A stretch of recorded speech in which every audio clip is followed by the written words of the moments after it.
Bueno, ¿qué tal? Muy buenas noches a todas y a todos. Un gusto en saludarles nuevamente. ¿Pueden confirmarme cómo estamos con el audio el día de hoy, por favor?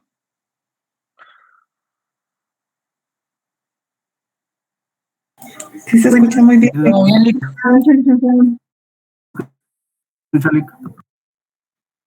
Muy buenas noches. Gusto en saludarles. Perfecto. Qué gusto volver a verles por esta vía. Volver a coincidir con ustedes por acá. Vamos a, pues, continuar, ¿verdad?, con nuestro desarrollo del curso, específicamente con pues, las cuestiones relacionadas con la finalización de la etapa de conciliación y algunas incidencias que pueden ser planteadas durante este momento procesal, ¿verdad? Para que pues tengamos una noción completa de, en este caso, esta segunda etapa dentro de las eh, incidencias para la resolución de conflictos de carácter económico y social. Eh, Como anuncios previos en lo que inicia ya inició la grabación de clase, pero voy a dar los anuncios previos. Primeramente, el examen extraordinario para las personas que no pudieron hacerse su examen parcial va a ser este miércoles, de igual forma a las 8:30, ¿sí? A las 8:30, en este caso de la noche, ¿verdad? Después de la clase del miércoles vamos a tener el examen extraordinario y una vez pues ya tengamos el examen extraordinario, espero que esa misma noche o a más tardar el jueves ya tengan ustedes sus notas de primer examen parcial, ¿sí? De igual forma, todavía hay algunos correos con los cuales no estoy al día en, en responderles, pero ya esta semana pues ya solo salgo de este tema de los exámenes extraordinarios y les comparto en este caso pues lo relacionado, ¿verdad? Con sus notas para que tengan ustedes ya conocimiento de las mismas, en este caso, pues antes de su segundo examen parcial, todavía no tengo notas de, en este caso, no, perdón, todavía no tengo fechas de segundos exámenes parciales, pero pues imagino que pronto y próximamente ya tendremos certeza de cuándo será nuestro segundo examen parcial, ¿no? Mili levantó la mano, adelante. Sí, licenciado, ya subieron las fechas para el segundo parcial. ¿Cuándo es que tenemos el segundo parcial? Ustedes que no he podido estar pendiente de esa cuestión para tomar nota de ello. Es el 12. 12 de octubre. Ah, perfecto. Inician exámenes ustedes la otra semana. No, Lick, sería en 2 semanas, si no estoy mal. No, serían 2 semanas, perfecto. ¿Ustedes cuándo inician exámenes ustedes? El 4, licenciado. El 4 de octubre. Ujú. 4 de octubre. Sí, pues, va, perfecto. Y nuestro examen lo tenemos 12. Ah, muy bien, perfecto. Me parece bien. Vamos bien entonces con lo planificado, porque con la clase del día de hoy concluiríamos lo relacionado con la etapa de conciliación, ¿verdad? Entonces, perfecto. Vamos a tener el examen el 12 de octubre, entonces ya enterado de ello, pues vamos a trabajar con esas fechas. Bueno, la clase de hoy va y trata sobre en este caso, dos cuestiones principales que vamos a ver. Necesito, por favor, que tengan a la mano su código de trabajo, porque hoy también pues vamos a hacer uso del mismo para marcar y para subrayar algunas cuestiones, ¿no? Sobre el contenido de la clase, ¿sí?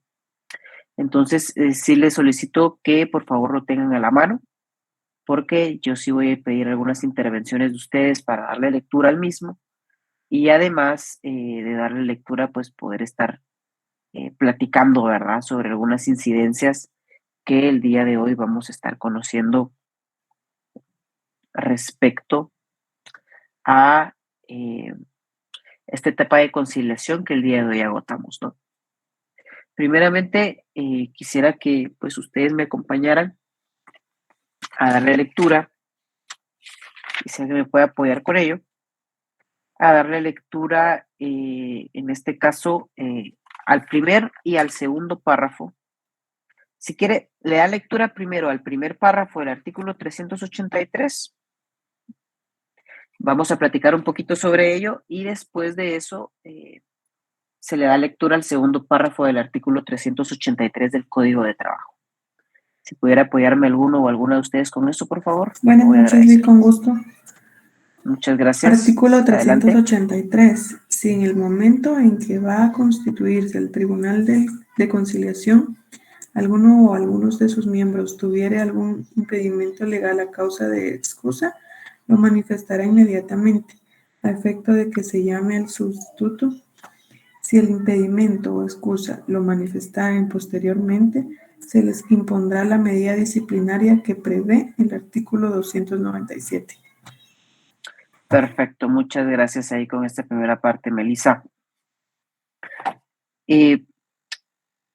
Quiero que, pues evidentemente, más allá de algunas cuestiones que atrasan la tramitación de los procesos en materia laboral, no se debe, pues, perder la línea en el sentido que la etapa de conciliación de conformidad con la ley, ¿no?, específicamente el artículo 393 de nuestro Código de Trabajo, no puede exceder el plazo de 15 días, ¿sí?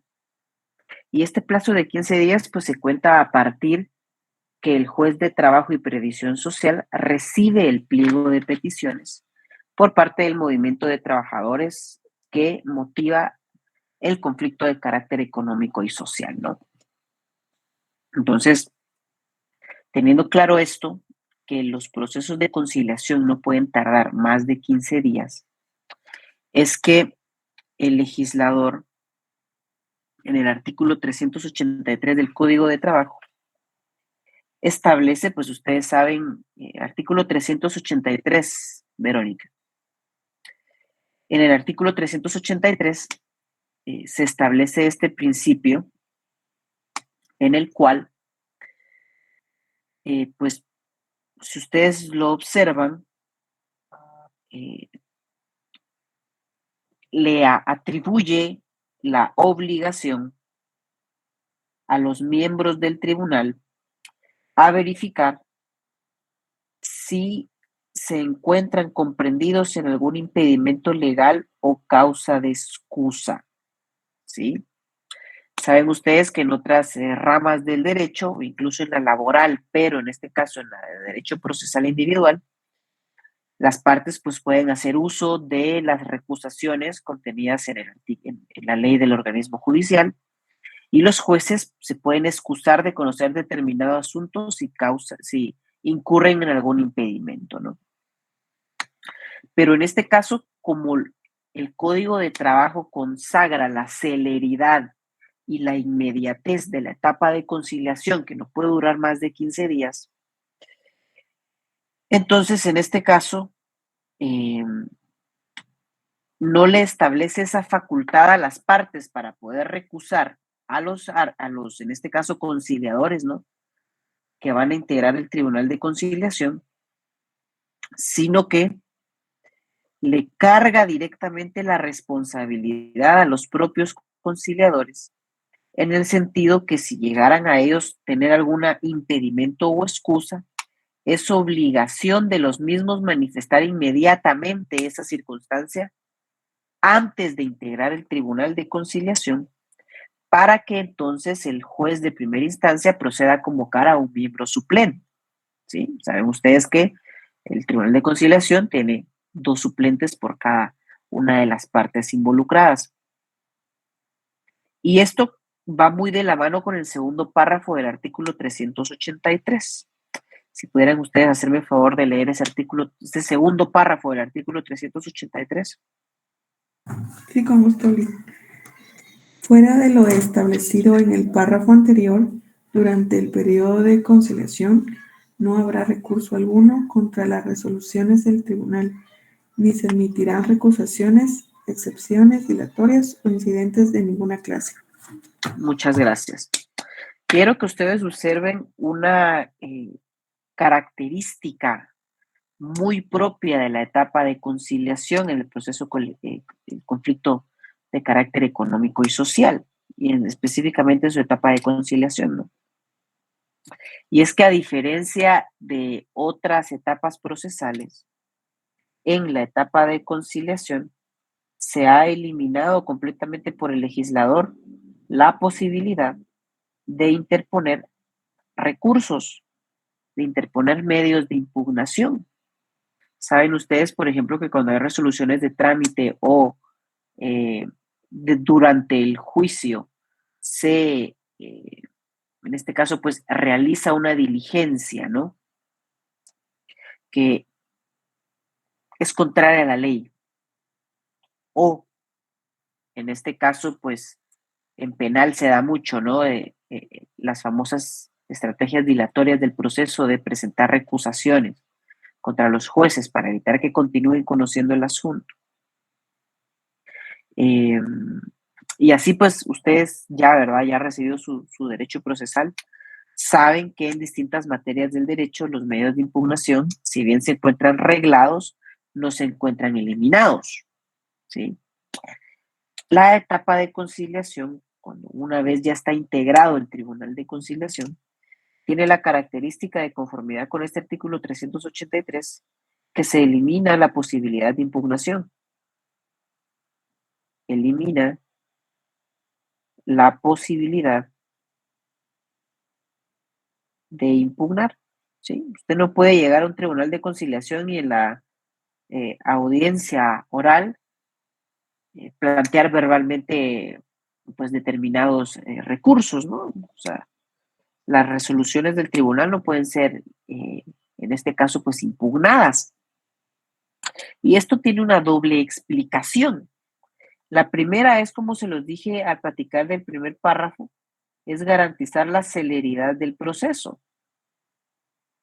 porque es un interés para la sociedad la resolución de los conflictos de carácter económico y social, porque tienen impactos tanto económicos como sociales directamente a los trabajadores o a los patronos del centro de labores que esté en conflicto, pero indirectamente a las personas que pues también forman parte de la sociedad y que pues determinadas personas estén en ese conflicto de no recibir salarios, de la productividad bajar de un centro de empresa, pues tiene un impacto en toda la sociedad, ¿no? Entonces, existe por parte del legislador la intención de acelerar ese proceso.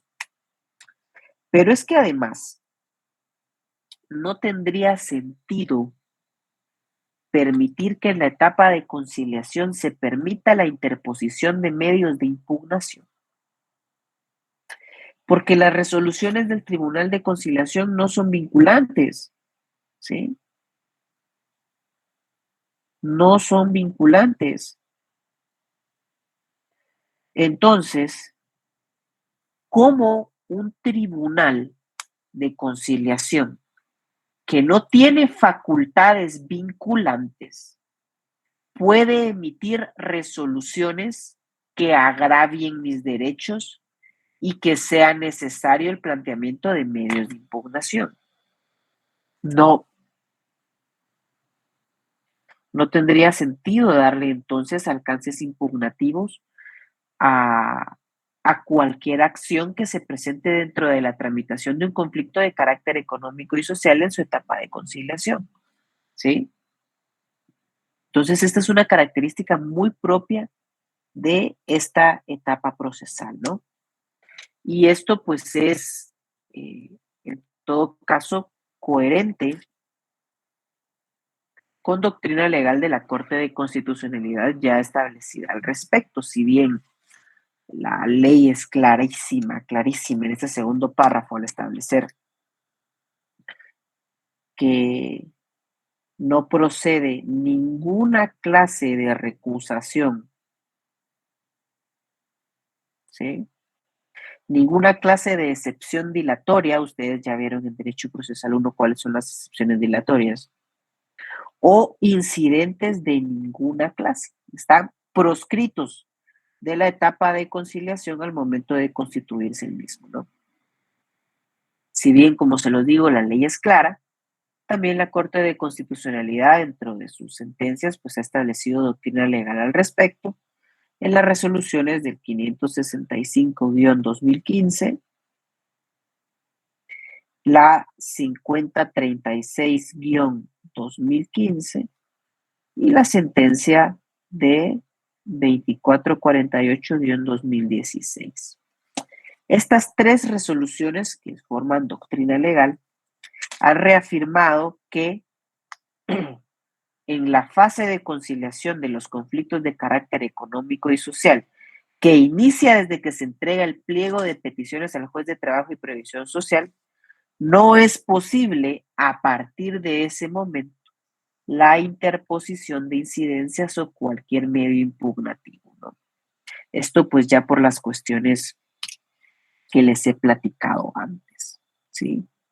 No procede ninguna clase de incidentes, recusaciones o presentación de excepciones dilatorias, toda vez que primeramente debemos pretender la celeridad del proceso, en este caso en la etapa de conciliación, pero además debemos comprender que la etapa de conciliación, como su nombre lo dice, busca conciliar entre las partes, pero no le otorga fuerza vinculante a las resoluciones eh, tomadas dentro de la conciliación, a menos que sea un acuerdo entre las partes, ¿sí?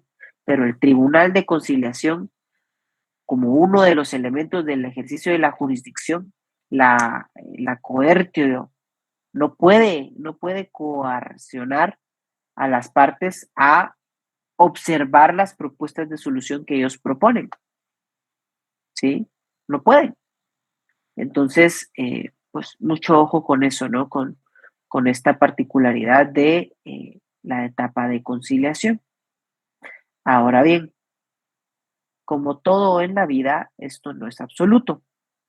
Fíjense ustedes que esto es algo que yo no sé si ya hay puntos de tesis al respecto del tema. Imagino que sí ya existen, porque es muy evidente, ¿sí? Pero cuando pues regresen los sistemas virtuales de la universidad, sería interesante que alguno explorara si existe algún punto de tesis al respecto. Porque a través de doctrina legal, la Corte de Constitucionalidad ha establecido otro precedente, que también es de observancia obligatoria, porque son 3 fallos contestes en el mismo sentido. Y pueden ustedes observar acá que a mi criterio, la Corte de Constitucionalidad legisla una materia que solo es competencia del legislador. Pero en este caso, muy en particular, la Corte de Constitucionalidad, a través de su doctrina legal, ha establecido una única excepción a este artículo 383, segundo párrafo. Y por eso se lo repito, ¿verdad? Es importante que ustedes lo apunten. Esta doctrina legal ha sido asentada en el expediente 365-2015, 1017-2015 y 3889-2016. Pues, si la Corte de Constitucionalidad tiene o no esos alcances, es una cuestión que pues sería bonito investigar, ¿no? Como un caso concreto en el cual la Corte ha contradecido a la propia ley, ¿no? Porque ha establecido la doctrina legal que los interesados en un conflicto colectivo pueden presentar sus inconformidades respecto a su tramitación con el objeto de depurar el procedimiento por medio del planteamiento de una cuestión previa como punto de derecho, que le permite al órgano judicial analizar aspectos que podrían limitar la viabilidad de la continuación de la tramitación del medio resolutivo de conflictos durante su parte jurídica, cuestiones insubsanables que afecten la esencia del conflicto y que provoquen su terminación, arribando así a la conclusión no solo del periodo de conciliación, sino del conflicto, ¿sí? En cierta parte es entendible lo que dice acá la Corte de Constitucionalidad. Es entendible en el sentido que pueden llegar a existir casos en la práctica donde existe en el planteamiento del conflicto de carácter económico y social cuestiones insubsanables, ¿sí? Que definitivamente devendrían en que el conflicto no va a prosperar, o sea, ese conflicto nació muerto, a ustedes, si lo quieren ver en otros términos, ¿sí? Ese conflicto, pues, no nació bien, porque contiene un error insubsanable. ¿Cuál puede ser ese error insubsanable? Por ejemplo, que al juez de primera instancia, al calificar la presentación de la demanda colectiva, haya observado que no se adjuntó el pliego de peticiones, por ejemplo. Si bien el juez debe enmendar de oficio esa cuestión, pero le permite la Corte de Constitucionalidad a través de esta doctrina legal a las partes plantear un punto de derecho. Y el punto de derecho, al no tener tramitación específica, pues sigue la vía de los incidentes. Esto se convierte en un incidente en la práctica que, a pesar que el propio Código de Trabajo establece que no se admitirán recusaciones, no se admitirán incidentes, no se van a admitir excepciones dilatorias. A pesar de todo eso, ¿sí? A pesar de todo eso, la Corte ha establecido esta excepción en la cual pues una de las partes puede pretender en este caso, suspensión del conflicto de carácter económico y social y a través de este incidente buscar depurar el proceso para terminar en este caso, no solo la etapa de conciliación, sino todo el conflicto. O puede pasar que existe una utilización maliciosa de la demanda colectiva en el sentido que el sindicato o el movimiento de trabajadores simule un arreglo directo, que nunca haya pasado el arreglo directo o que nunca haya sucedido la vía directa, que saben ustedes que es un requisito esencial para la presentación de una demanda colectiva de conformidad, en este caso con los artículos que ya observamos, ¿verdad? Que es del artículo 377 en adelante. Si se observa que efectivamente no existió el agotamiento de la etapa de negociación directa, sino que el sindicato o el grupo de coaligado de trabajadores se fue directo a plantear la demanda colectiva y como es imperativo de derecho que el juez debe dictar las prevenciones y esto lo hacen algunos sindicatos en Guatemala para tener siempre al patrón emplazado y que no pueda despedir a ninguno de sus trabajadores, permite en la práctica la Corte, a través de una doctrina legal,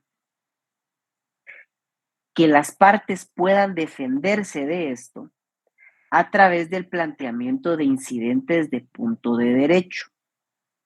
Por eso les digo, puede llegar a ser entendible esto, que la Corte ha establecido a través de su jurisprudencia para dotar al patrono, por ejemplo, de un recurso para poder defenderse ante la presentación espuria de conflictos de carácter económico y social que tienen el único interés que él nunca pueda despedir a un trabajador. Puede ser. El problema jurídico acá sería, ¿puede realmente la Corte a través de su doctrina legal establecer un precedente jurisprudencial que es contrario a la ley? O sea, la función de la Corte, en todo caso, con respecto a las normas, es de un legislador negativo, ¿no? Y pues también es un intérprete de la norma. Pero, pues en este caso, sí es uno de los pocos casos donde la Corte sí ha legislado, a mi criterio, una cuestión que si bien puede ser justa, en todo caso, si el patrono considera que el conflicto de...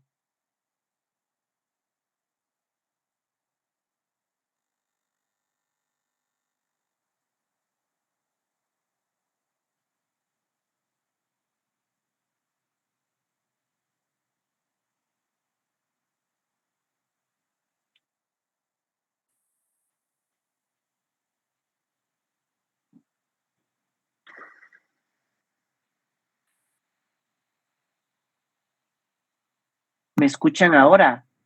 Sí, ya lo escuchamos, licenciado. Sí, ya, ¿Sí me licenciado. escuchan Sí, ahora? licenciado, le escuchamos ahora, Es pero que un sí, poco con lag. ajá, es que sí estoy notando yo que tengo un poquito el internet con algún problema. Ujú. Déjenme ver si cambiamos de señal.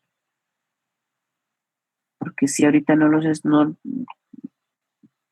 entiendo qué pasó.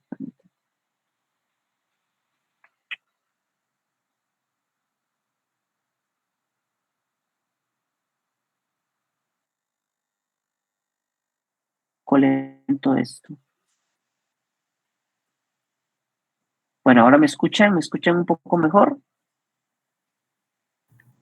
Sí, licenciado. Lo escuchamos mejor.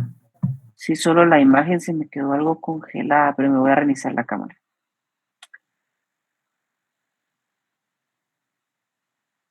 Bueno, sí, se supone que ahora ya estoy en tiempo, ¿no? Si tengo lag o se escucha entrecortado, por favor, díganmelo en el chat para yo poder tomar pues alguna mejora ahí o decisión para, para que sea un poco más fluida la clase y un poco más amena, ¿no? Bueno, les decía, ¿no? Que en este caso, pues sí, si bien puede llegar a tener razón la Corte de Constitucionalidad, el legislador es claro, ¿no? Al momento de indicar que no procede ninguna incidencia de cualquier tipo dentro de la tramitación de un conflicto de carácter económico y social, pero también ante esa utilización maliciosa de los conflictos de carácter económico y social por parte de algunos trabajadores que, como se los digo y se lo repito, buscaban tener a los patronos siempre emplazados para que nunca pudiera despedir a nadie, sin agotar la negociación directa. Entonces, en este caso, pues se estableció como un mecanismo de defensa, lo que se conoce como el incidente de punto de derecho, ¿sí? Es un incidente que se tramita de conformidad con la ley del organismo judicial y que resulta ser una excepción a la prohibición de presentar alguna recusación, excepción dilatoria o incidente que está contenida en el artículo 383 de nuestro Código de Trabajo, ¿no? Entonces, para ir tomando un poquito de noción, esta es la diapositiva que tuvimos en la clase anterior. Durante esta etapa no está permitido, ¿sí? Durante esta etapa no se puede presentar ninguna incidente, no se puede presentar ninguna recusación ni ninguna, en este caso, excepción dilatoria, porque la etapa de conciliación debe ser rápida, ¿sí? Y además de ser rápida, como el Tribunal de Conciliación no puede dictar más allá de recomendaciones, pues no tendría sentido que se pudiera impugnar alguna resolución, ¿no? Con excepción de lo que pues ya ha establecido la Corte, ¿no? Del incidente del punto de derecho en el cual un patrono, me quedó re malísimo ese incidente de punto de derecho, aquí lo estoy juntando, en el cual un patrono puede denunciar ante el juez de primera instancia que está a cargo del proceso colectivo que el proceso no cumple con los requisitos de ley para ser admitido a trámite, por lo que se busca que se declare ese error insubsanable y que con eso pues se suspenda en definitiva el conflicto de carácter económico y social, ¿no? Es una herramienta que ustedes pueden llegar a utilizar en caso pues que consideren ustedes, y si son abogados de una parte patronal, que el movimiento de trabajadores no ha agotado o no ha acreditado suficientemente los requisitos para iniciar la etapa de conciliación a través de un incidente de punto de derecho. ¿Ok? Pero es para eso, es para, en este caso, solucionar algunos defectos que definitivamente pues van a hacer que no se pueda llegar a una solución, en este caso, ¿sí? Para pues la resolución de estos conflictos, ¿no? Para la resolución de estos conflictos. ¿Ok? Entonces, esto es con respecto a el punto de derecho, ¿sí? Como única excepción, ustedes ahí encuentran los 3 expedientes donde se ha establecido la doctrina legal. Claro que hay otros, hay muchos más, pero estos son los que se utilizan como referencia, ¿no? Para invocar el punto de derecho. Ahora bien, pues ya comprendiendo entonces que no procede, en este caso, durante la tramitación de un conflicto de carácter económico y social, algún incidente o medio de impugnación, pues veamos cómo termina, ¿no? Porque vimos en la clase anterior que tuvimos que se convoca a las partes a la audiencia de conciliación, 2 horas antes, los conciliadores se reúnen por separado con cada una de las partes para comprender sus peticiones y así poder en la audiencia proponer formas ecuánimes de resolución del conflicto. Se llega a la audiencia como tal ante el Tribunal de Conciliación, donde están las 2 partes juntas para la negociación. Y en este caso, el Tribunal de Conciliación propone las salidas ecuánimes e imparciales que considera que son las más justas para la solución del conflicto, ¿sí? No, en este caso, las propuestas que haga el Tribunal de Conciliación, se los he platicado en anteriores clases, pero se los vuelvo a repetir, no tienen carácter vinculante.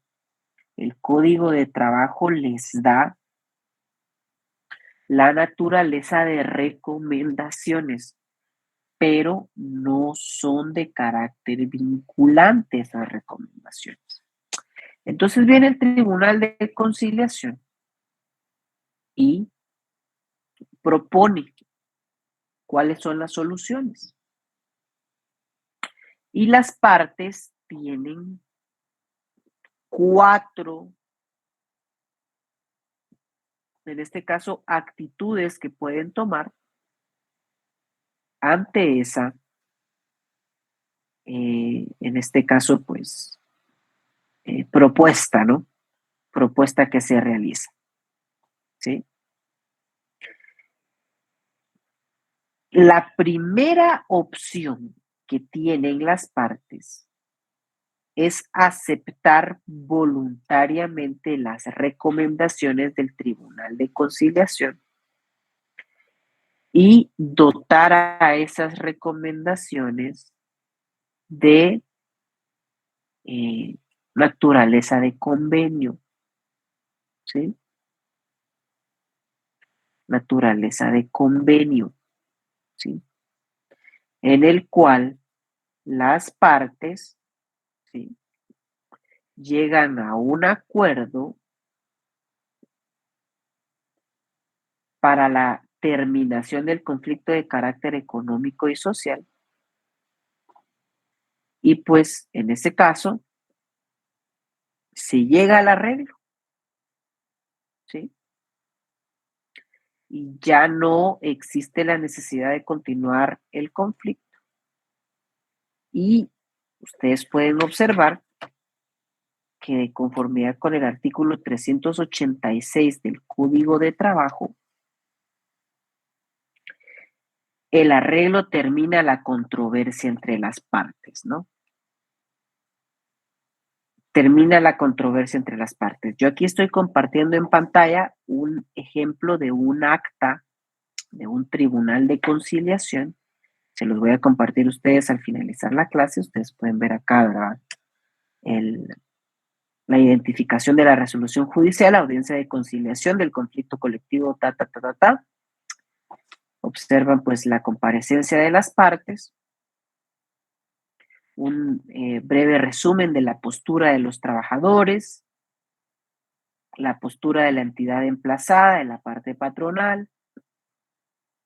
En este caso, pues observan también ustedes que existe una etapa de negociación, ¿no?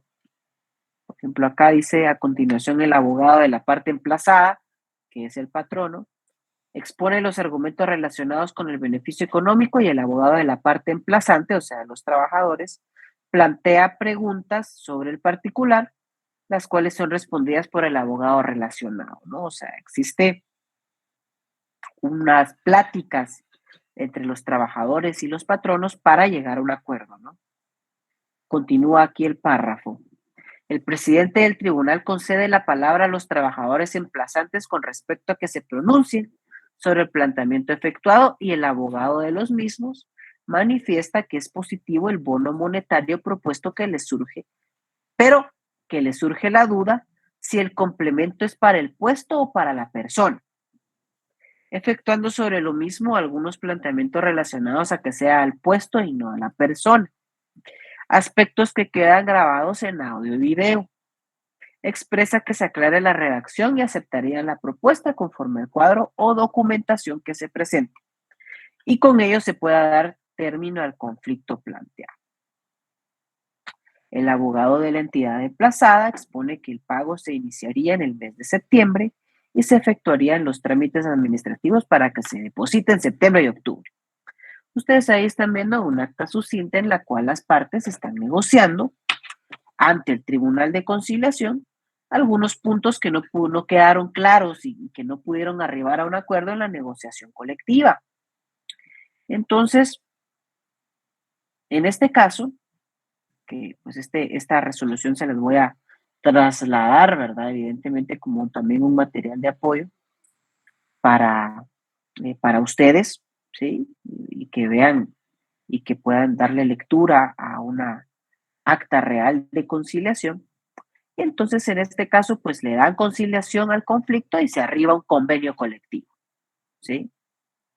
Y pues se quedan las partes establecidas en el acta de conciliación de cuál es el acuerdo al cual se ha llegado. Vean acá, los trabajadores emplazantes, por su parte, manifiestan que aceptan la propuesta de la parte patronal del otorgamiento de un bono monetario, ¿sí? Hay un arreglo, ¿ok? Entonces, acá hay un pequeño procedimiento, ¿sí? Para este segundo examen parcial, ojo con eso que hemos estado desarrollando varios procedimientos chiquitos, pero al final son procedimientos dentro del conflicto de carácter económico y social que ustedes deben estar muy claros de cuáles son los pasos a seguir en esos procedimientos. Porque si hay un arreglo, ¿sí? Entonces el Tribunal de Conciliación lo hace constar en un acta, como ustedes lo están acá teniendo en pantalla, y en este caso, el Tribunal de Conciliación emite una resolución en el sentido de haciendo constar el acuerdo al que han arribado las partes para que el mismo pueda ser un título ejecutivo en caso no se llegue a poder cumplir o en caso de que alguna de las partes incumpla con los acuerdos que llegó a la conciliación, ¿sí? El Tribunal de Conciliación, específicamente el juzgado de primera instancia, aprueba el convenio, o sea, se debe dejar constancia en el acta, se debe después aprobar el convenio, ¿sí?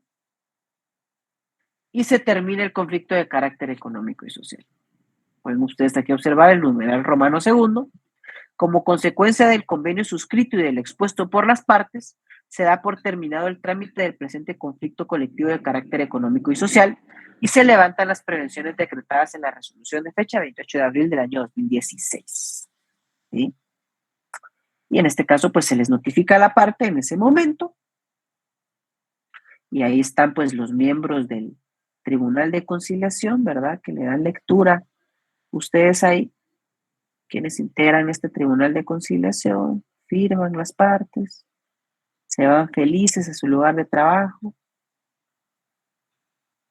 y concluyó el conflicto de carácter económico y social cuando existe un acuerdo, y ahora aquí comparto de nuevo la diapositiva, cuando existe un arreglo de conformidad con el artículo 386 del Código de Trabajo, ¿sí?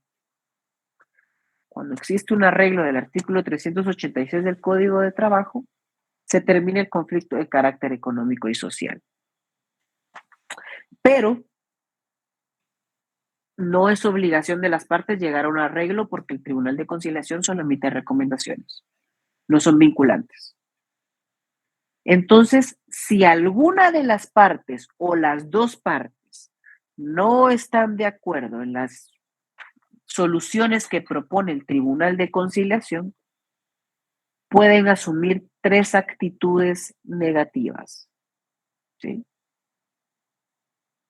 O pueden suceder 3 cuestiones. La primera es que el Tribunal de Conciliación ejercite la facultad que le otorga el artículo 387 del Código de Trabajo. Si alguno o alguna de ustedes pudiera darle lectura al primer párrafo del artículo 387. Artículo 387. Primer párrafo, por favor. El Tribunal de Conciliación, si sus recomendaciones no fueren aceptadas, puede repetir por una sola vez, dentro de las 48 horas siguientes, el procedimiento de que habla el artículo 385. Pero si ¿Verdad? no... ¿Sigo? ¿Sí? Sí, siga, por favor. Pero si no tuviere éxito para dar por concluida definitivamente su intervención. Dará por concluida definitivamente su intervención. ¿Qué quiere decir esto? Gracias ahí, compañero. Quiere decir esto. Que el Tribunal de Conciliación puede, vean ustedes, puede repetir. ¿Qué quiere decir eso? Que es facultativo. Tampoco es obligatorio. ¿Sí? Puede. El Tribunal de Conciliación considera que realmente están cerca de llegar a un acuerdo, cerca. Entonces, por única vez, puede volver a repetir la audiencia del artículo 385 del Código de Trabajo. Es decir, vuelve a convocar a las partes a un día y hora determinado y previo a la audiencia se reúne por separado con cada uno o con cada una de las partes y trata de buscar pues nuevamente en la audiencia otra solución para que el conflicto no escale y no termine de una forma negativa, ¿no? Entonces, puede el Tribunal de Conciliación, de conformidad con el artículo 387 del Código de Trabajo, repetir nuevamente la audiencia de conciliación. No todo el proceso, sino únicamente la audiencia, ¿sí? Para tratar de llegar por fin a un acuerdo. Puede suceder también, ¿sí? Puede suceder también que las partes, de conformidad con el artículo 389 del Código de Trabajo, suscriban un compromiso o un convenio en someter la disputa a arbitraje, que eso es lo que vamos a ver en la siguiente clase. ¿Sí? Le pueden decir al Tribunal de Conciliación, nosotros no aceptamos las propuestas de usted, pero acordamos como trabajadores y patronos llevar la resolución de nuestro conflicto al arbitraje, ¿sí? Y para ese caso se integra el Tribunal de Arbitraje, que ya veremos en las siguientes clases, y que por lo menos ustedes ya conocen de su primer examen parcial cómo se integra, ¿no? Pero es también una salida que una vez terminada la conciliación pueden adoptar las partes. Adquirir un compromiso de someter el conflicto de carácter económico y social a un arbitraje. Esteban levantó la mano, adelante. Buenas noches, Lick. Yo tengo una pregunta. Fíjese que yo había entendido que para poder entrar al arbitraje ya tiene que haber estado estipulado desde antes en las actas o en la escritura, o se puede tomar una decisión ya, como usted dijo. No. ¿Sí? No, y por eso es buena pregunta, Okay. Esteban, pero eso lo vamos a ver en las siguientes clases. Pero tu respuesta está en el artículo 397 del Código de Trabajo, un poquito más adelante. Mira lo que dice el artículo 397. El arbitraje procede, uno, potestativamente, cuando las partes así lo acuerden, antes o inmediatamente después del trámite de conciliación. ¿Sí? Uh-huh. O sea que lo pueden acordar antes o lo pueden acordar inmediatamente después de la terminación de la etapa de conciliación, ¿ok? Ok. Bueno, para que te quedes ahí tranquilo, ¿sí? Va.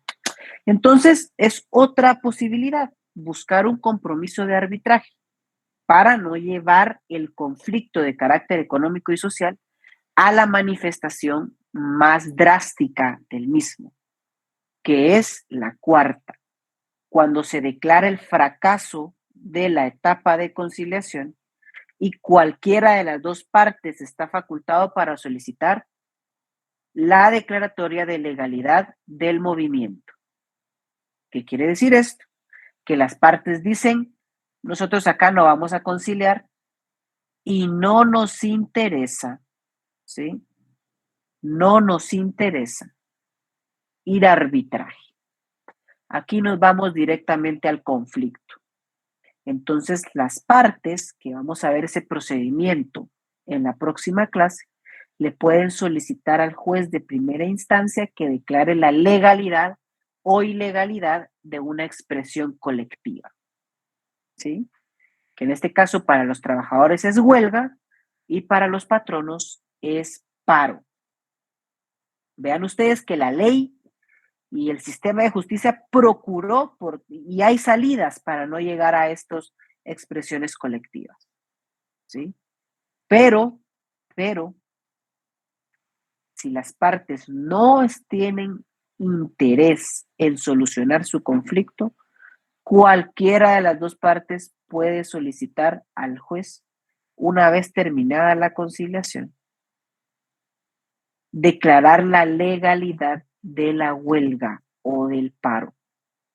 Y eso es lo que estaremos desarrollando el próximo miércoles, ¿ok? ¿Qué pasa cuando me piden huelga o paro como juez? ¿Qué pasos se deben dar? Y después pues veremos lo relacionado al arbitraje, ¿no? Acá estoy viendo en el chat de que efectivamente también la institución del arbitraje está en el derecho civil, ¿cierto? Y en este caso, en el derecho civil, sí existen lo que se conoce como cláusulas compromisorias de arbitraje, las cuales se deben hacer constar, como tú bien decías, ¿verdad? Ahora ya comprendo el contexto, en las escrituras o en los documentos que contienen el negocio jurídico original, ¿sí? Si no la contienen, pues sí tenemos un problema, pero en laboral, la figura del arbitraje tiene sus propias regulaciones de conformidad con el Código de Trabajo, ¿ok? Bueno, entonces, estas son las formas que se puede llegar al fin de la conciliación. Vean ustedes que la única donde todos quedamos bien es con el arreglo. Pero de ahí ya se vuelve un poco más complicado llegar a una solución, ¿sí? Porque las partes eligen irse a un compromiso de arbitraje, el conflicto se alarga, o directamente van por la medida más drástica, que es solicitar la declaración de la legalidad de la huelga o del paro, en caso que, pues, si los trabajadores no están de acuerdo, piden la huelga, ¿no? Y si los patronos no están de acuerdo, piden el paro. Y eso es lo que vamos a ver en la próxima clase. Cómo funciona esto ya procesalmente, la huelga y el paro de conformidad con el Código de Trabajo, ¿ok? ¿Tenemos alguna duda entonces con la clase de hoy?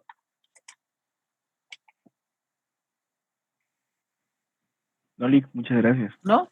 Va, entonces, si no hay ninguna pregunta, mis compañeros y compañeras, será un gusto para mí verlos el próximo miércoles. Ha sido un gusto para mí compartir hoy clases. Y entonces, estamos platicando el próximo miércoles, recordando que el próximo miércoles es el examen extraordinario, ¿ok? Tengan una buena noche. Buenas noches, licenciado. Buenas noches. Buenas noches. Buenas noches, licenciado. Buenas noches.